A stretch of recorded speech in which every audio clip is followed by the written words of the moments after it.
Hi everyone.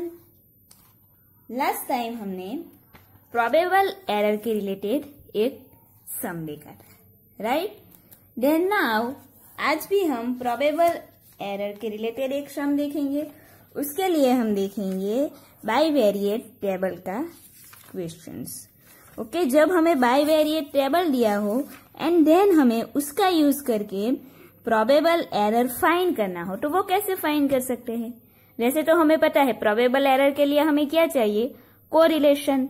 सो correlation का use करके हम प्रोबेबल एरर फाइंड कर सकते हैं।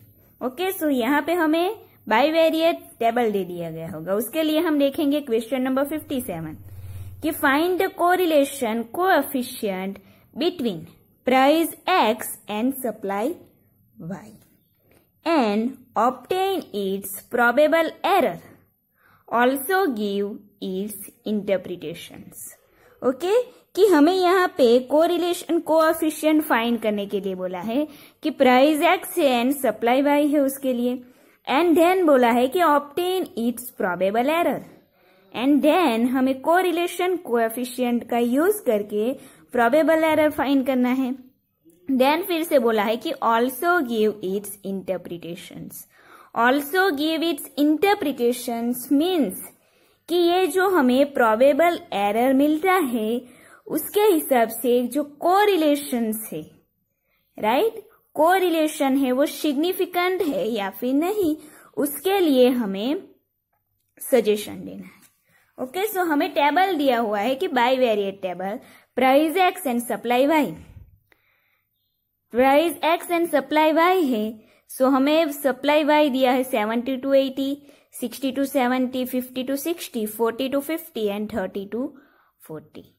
Then price x is 9, 11, 13, 15 and 17. Okay, सो ये हमें जो बाइवेरिएट टेबल दिया गया है उसका हम यूज करेंगे। अगर हमें price X and supply Y दिया हुआ हो तो हम यहाँ पे चेंज करके भी लिख सकते हैं, बट हम जैसे ही सम सॉल्व करते हैं इसे x ले लेंगे एंड इसे कैपिटल X एंड इसे कैपिटल Y ले लेंगे। ओके, सो फर्स्ट हमें जो टेबल दिया है वो ड्रॉ करेंगे, then one by one correlation step का यूज करके फाइंड करेंगे। ओके, सो हमें ये टेबल दिया हुआ था जो हमने ड्रॉ कर दिया। देन नाउ अब हम टेबल का यूज करके कोरिलेशन फाइंड करेंगे। ओके, सो ये बाइवेरिएट टेबल है। सो हमें सबसे पहले फर्स्ट क्या फाइंड करना होगा, फर्स्ट स्टेप इज कि जो फर्स्ट वेरिएबल होगा उसे हम x से डेनोट करेंगे एंड सेकंड वेरिएबल को y से डेनोट करेंगे, राइट? सो हमारा फर्स्ट वेरिएबल हमें यहाँ पे y दिया हुआ है, स्मॉल y, बट हम तो उससे कैपिटल X से डेनोट करेंगे, and second variable is price जिसे हम कैपिटल Y से डेनोट करेंगे। ओके, नाउ अब हम क्या करेंगे, दोनों की फ्रीक्वेंसी लेंगे, राइट? यहाँ पे फ्रीक्वेंसी x की लिखेंगे, सो fx, एंड यहाँ पे fy frequency of y। So frequency कैसे फाइंड करेंगे, फर्स्ट fx की वैल्यू कॉलम से फाइंड करेंगे। फ्रीक्वेंसी है 2 and 1 means 3, 2 3 1 is 6, 3 6 2 so 11, 2 3 2 so 7 and 2 1 is 3। Okay, now इसकी टोटल वैल्यू फाइंड करेंगे। सो यहाँ पे 20 and 30,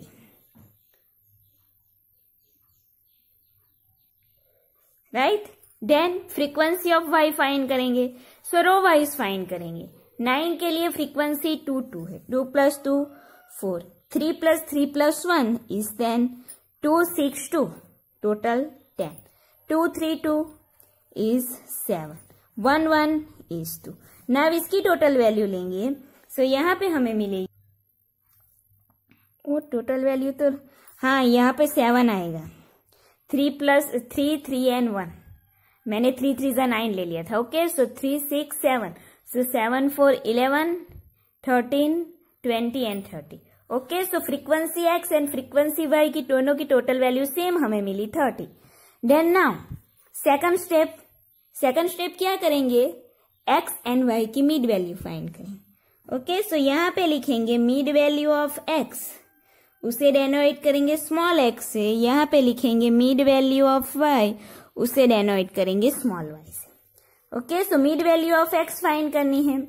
70 to 80 है, सो उसकी मिड वैल्यू क्या होगी? 70 plus 80 divided by 2, so 150 divided by 2 is 75.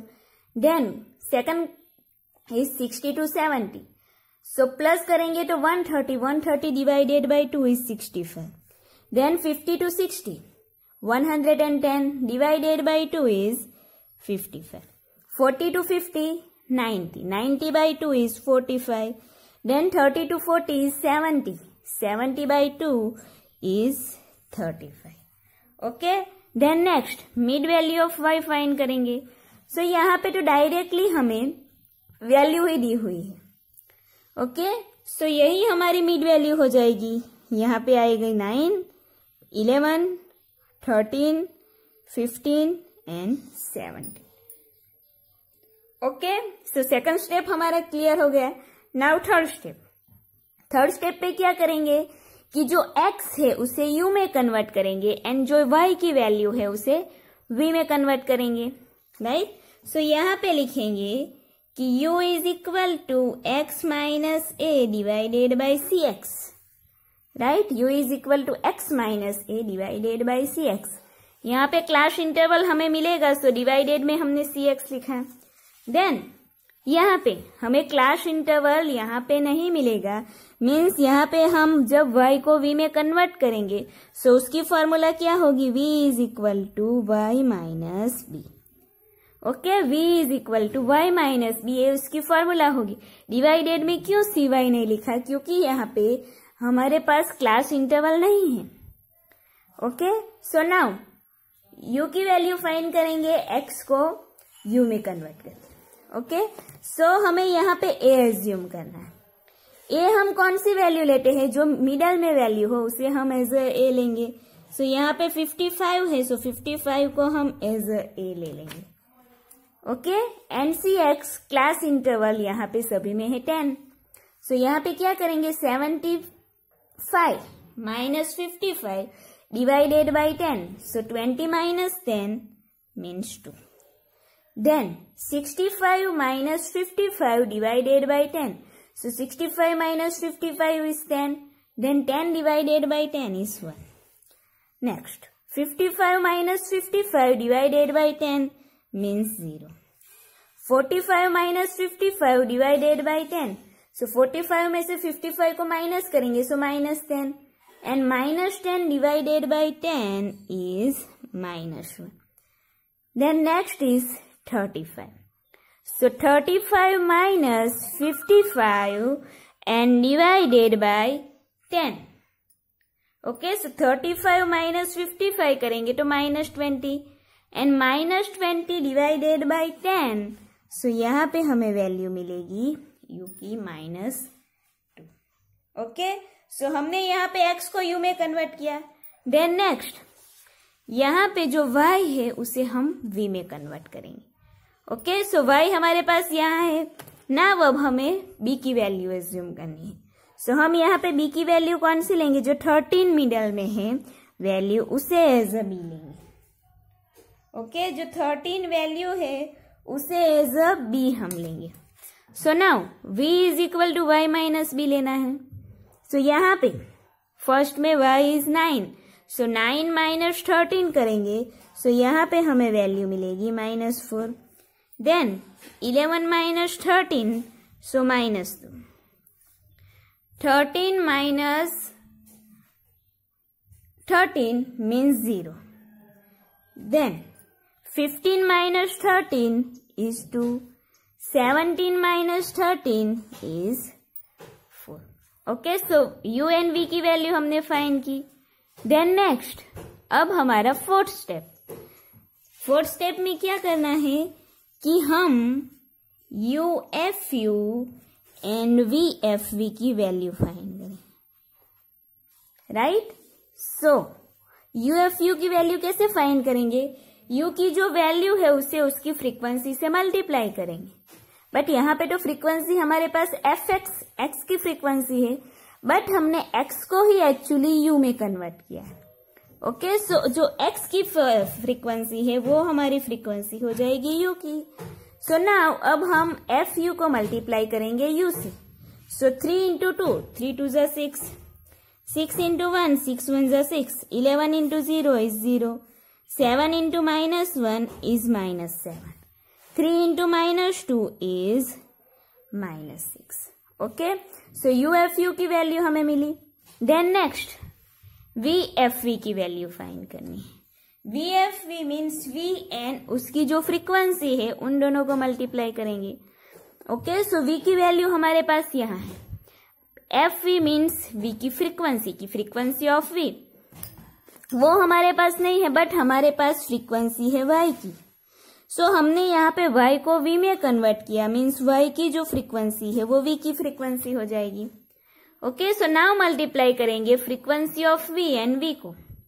So 4 into -4 is -16, 7 into -2 is -14, 10 into 0 is 0, 7 2 ज़ा 14, 17 4 ज़ा is 68। Okay, so now fifth step वो क्या है कि u square F u and v square F v, right? U square F u and v square F v. Now you square F U की value find करनी है। सो क्या करेंगे कि जो यू है उसे मल्टीप्लाई करेंगे यू एफ यू से, राइट? यू को यू एफ यू से मल्टीप्लाई करेंगे तो हमें यू स्क्वेयर एफ यू की वैल्यू मिलेगी। सो 2 into 6 is 12, 1 into 6 is 6, 0 into 0 is 0, -1 into -7 is 7, -2 into -6, minus plus 2 6 जा 12। Okay, so U square F U की वैल्यू मिली। Then next V square F U की वैल्यू फाइंड करनी है। So उसकी value कैसे फाइंड करेंगे? वी एफ वी की वैल्यू को वी से मल्टीप्लाई करेंगे, मीन्स वो हमारी वी स्क्वेयर एफ वी की वैल्यू हो जाएगी, right? So -4 into -16, minus plus, and 16 4 is 64. Then -2 into -14, minus plus, and 14 2 is 28. 0 into 0 is 0. 14 2 is 28. 68 4 is, so उसकी वैल्यू हमें मिलेगी, सॉरी हाँ, यहाँ पे तो हमें फ्रीक्वेंसी से मल्टीप्लाई करना था। सो 2 4 ज़ा 8, राइट?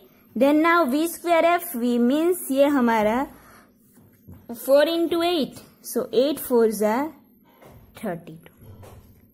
ओके, 8 4 ज़ा 32। सो ये हमारी वी स्क्वेयर एफ वी की वैल्यू हो गई।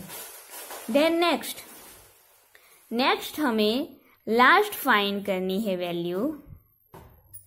लास्ट हमें वैल्यू फाइंड करनी है एफ यू वी की, राइट? दोनों जगह पे हमें वैल्यू चाहिए एफ यू वी की। यहाँ पे भी लिखेंगे एफ यू वी एंड यहाँ पे भी लिखेंगे F you V. Okay, F you we means frequency U and we.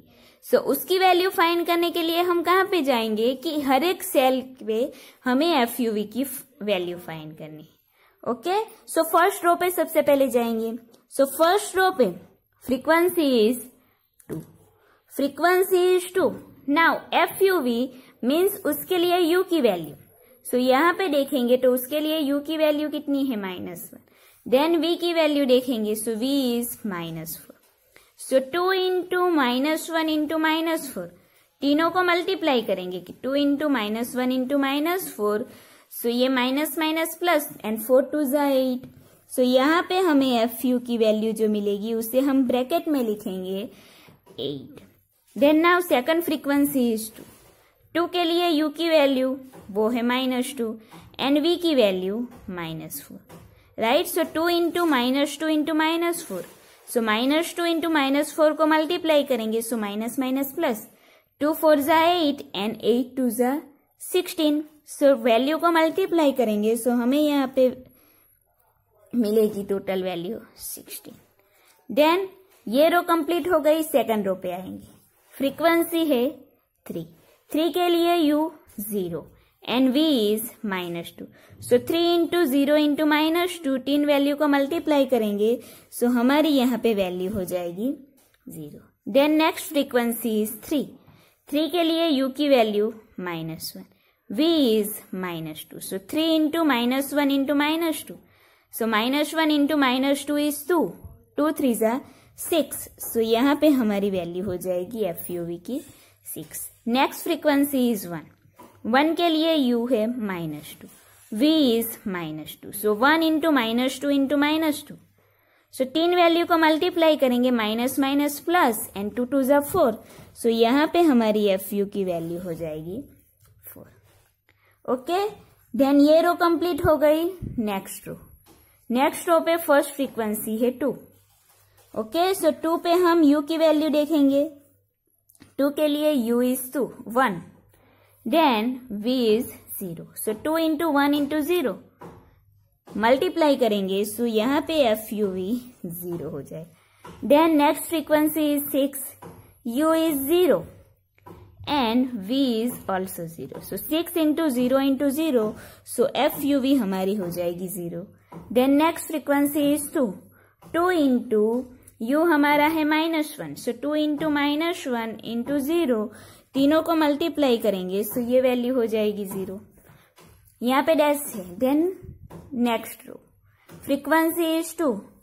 u is 2 and v is 2. So 2 into 2 into 2.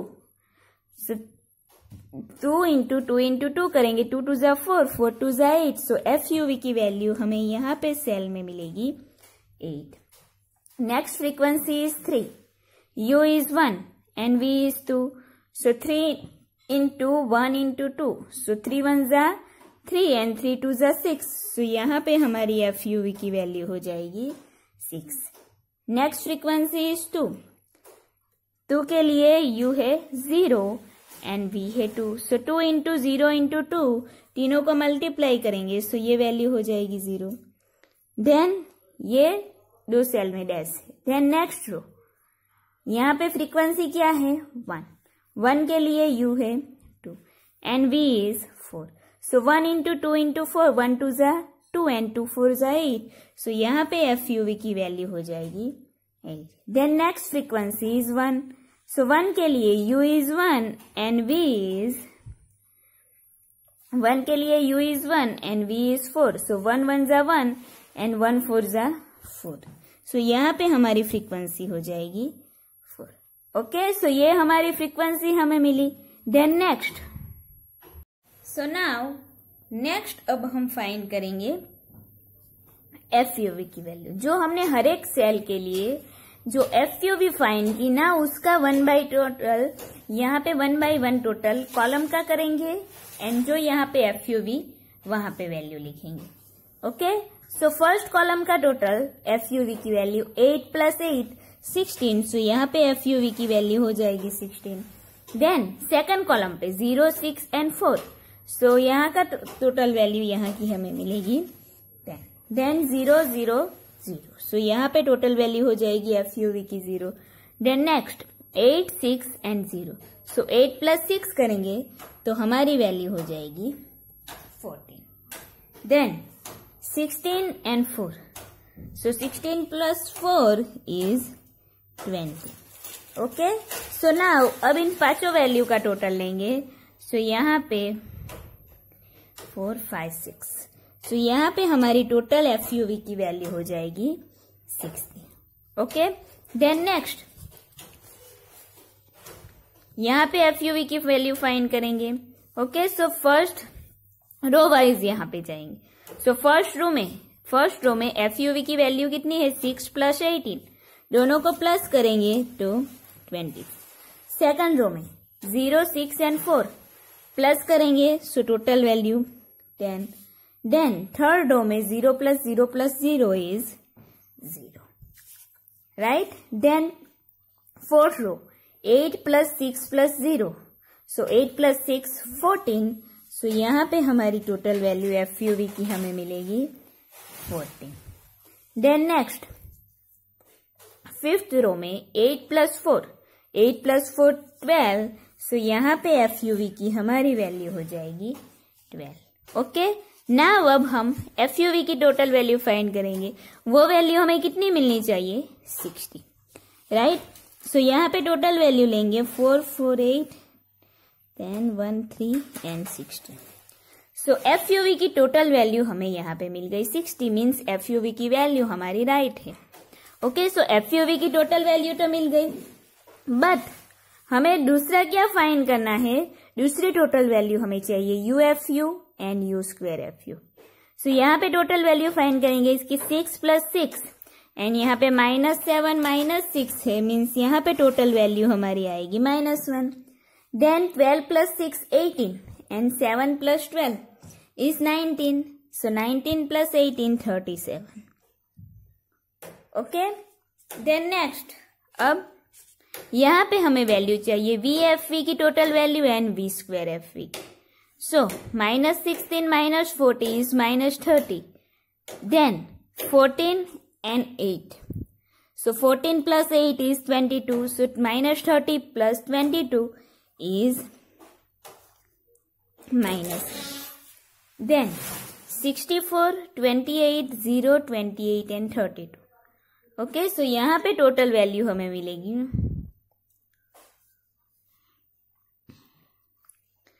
152. Okay, सो सभी टोटल वैल्यू हमें मिल गई। नाउ अब हम कोरिलेशन की फॉर्मूला पुट करेंगे एंड उसकी वैल्यू फाइंड करेंगे। ओके, सो फॉर्मूला क्या है बाइवेरिएट टेबल के लिए कि R is equal to N sigma FUV minus sigma UFU into sigma VFV, then divided by under root n sigma U²FU minus sigma UFU² square root n sigma V²FV minus sigma VFV²। Okay, ये उसकी formula है। Now ये जो formula है उसमें जो हमें total value मिली वो टोटल वैल्यू लेंगे। So equal to n means total frequency, वो हमें कितनी मिली? Fy एंड Fx की वैल्यू 30, मीन्स n हमारे पास है 30 into sigma FUV। So FUV की टोटल वैल्यू वो हमें मिली 60, so 30 into 60, then minus sigma UFU means UFU की टोटल वैल्यू वो हमें मिली -1, सो यहाँ पे लिख देंगे -1 into sigma VFV। So sigma VFV means VFV की टोटल वैल्यू, सो VFV की टोटल वैल्यू हमें यहाँ पे मिली -8, सो यहाँ पे लिखेंगे -8। ओके, सो -1 इंटू -8, then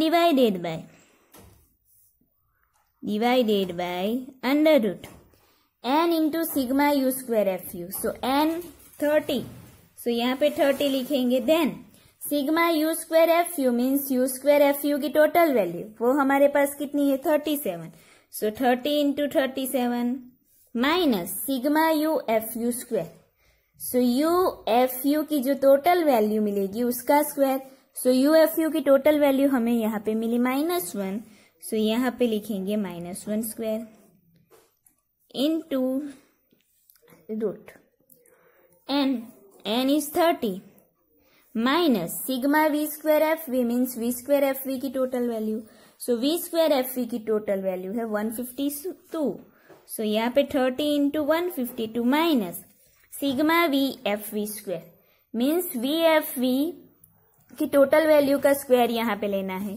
सो VFV की टोटल वैल्यू हमें यहाँ पे मिली है -8, तो स्क्वायर किसका लेंगे? -8, so -8 square.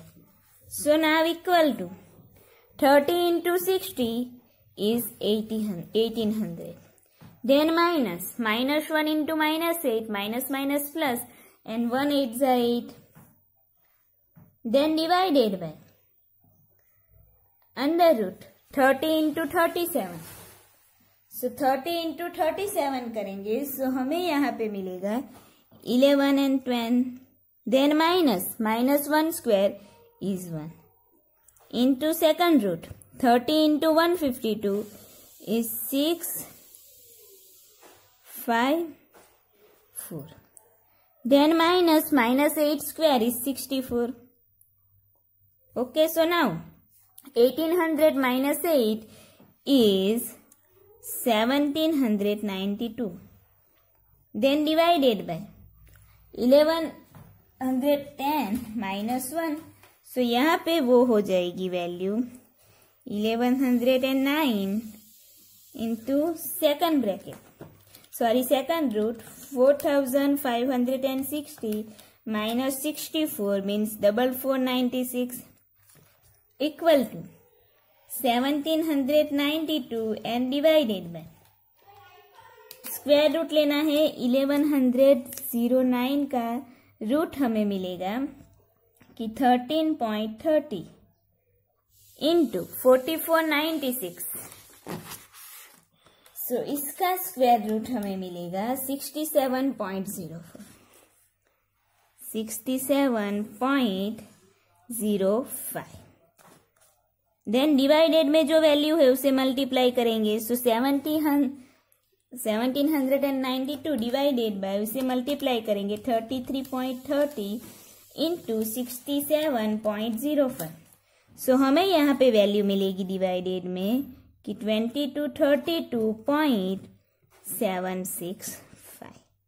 Okay, now in दोनों को डिवाइड करेंगे 1792 then divided by 2232.765 is equal to 0.80 is equal to 0.8026.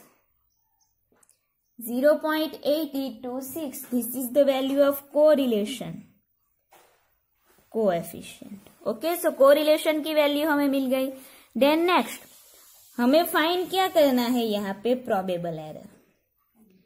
So now अब हम फाइंड करेंगे probable error. So formula PE is equal to 0.6745 into bracket 1 minus r square divided by under root n. So equal to 0.6745 1 minus r square. So correlation हमें मिला 0.8026. So 0.8026 square then divided by under root n. n हमारा यहाँ पे है 30. So square root में लिखेंगे 30 is equal to 0.6745 into bracket 1 minus 0.8026 का square हमें चाहिए. So उसकी स्क्वायर हमें मिलेगी 0.6442. Then divided by 30 का स्क्वायर रूट. So उसका स्क्वायर रूट हमें मिलेगा 5.4772. Then now 0.6745 into bracket 1 minus 0.6442 करेंगे तो हमें यहाँ पे वैल्यू मिलेगी 0.355. Then divided by 5.477. Okay, so equal to यहाँ पे जो न्यूमिरेटर में दोनों वैल्यू है उसे मल्टीप्लाई करेंगे. सो मल्टीप्लाई करेंगे तो हमें यहाँ पे वैल्यू मिलेगी 0.239987. Then divided bye 5.4772. नाउ यहाँ पे अब हम इन दोनों वैल्यू को डिवाइड करेंगे. सो हमें प्रोबेबल एरर मिलेगी 0.04. ओके, सो प्रोबेबल एरर हमें यहाँ पे मिली 0.04. अब हमें लास्ट में बताना है कि जो प्रोबेबल एरर है उसके हिसाब से जो कोरिलेशन है, राइट, जो कोरिलेशन है वो सिग्निफिकेंट है या फिर नहीं, राइट, जो कोरिलेशन है वो सिग्निफिकेंट है या फिर नहीं वो हमें बताना है. सो उसके लिए हमारे पास 2 कंडीशन है, राइट. उसके लिए हमारे पास दो कंडीशन है। फर्स्ट कंडीशन क्या है कि if r less than probable error, r less than probable error, then r less than probable error, then correlation is significant, right? But are more than 6 into probable error, then correlation is significant. and ये जो first situation है वहां पे क्या हो जाएगा कि probable correlation is not significant. Okay, so हम फर्स्ट जो कंडीशन है उसके साथ कंपेयर करेंगे। सो कोरिलेशन की वैल्यू हमारे पास क्या है? Correlation is 0.8026, right? Correlation is 0.8026. Okay, then second compare किसके साथ करना है? प्रोबेबल एरर, सो वो है 0.04. सो फर्स्ट सिचुएशन हमें क्या चाहिए कि R less than probable error. So यहाँ पे तो लेस देन वैल्यू नहीं मिली है, यहाँ पे ग्रेटर देन हमें मिलेगा. सो फर्स्ट जो कंडीशन है वो सेटिस्फाइड नहीं होगी. देन सेकंड कंडीशन क्या है कि r more than 6 PE, right? जो हमें प्रोबेबल एरर मिला उसे हम अगर 6 से मल्टीप्लाई करेंगे कि 6 इंटू 0.04 मीन्स 0.24, राइट? सो यहाँ पे जो हमें प्रोबेबल एरर को अगर हम 6 से मल्टीप्लाई करेंगे सो 0.24 वैल्यू मिली. एंड हमारा कोरिलेशन क्या है? 0.8026. ओके, नाउ इन दोनों को कंपेयर करेंगे तो साइन कौन सी आएगी? यहाँ पे हमें साइन मिलेगी मोर देन, राइट? तो यहाँ पे जो सेकंड कंडीशन है वो यहाँ पे सेटिस्फाइड हो रही, राइट? सेकंड कंडीशन जो है वो यहाँ पे सेटिस्फाइड हो रही है. मीन्स यहाँ पे क्या होगा? यहाँ पे हम लिखेंगे कि second condition R more than 6 into probable error. So R means correlation की value 0.8026 more than 6 into probable error means वो हमारी वैल्यू हो जाएगी 0.24. Okay, so second condition is satisfied means यहाँ पे क्या होगा कि correlation is significant, right? So यहाँ पे हम लिखेंगे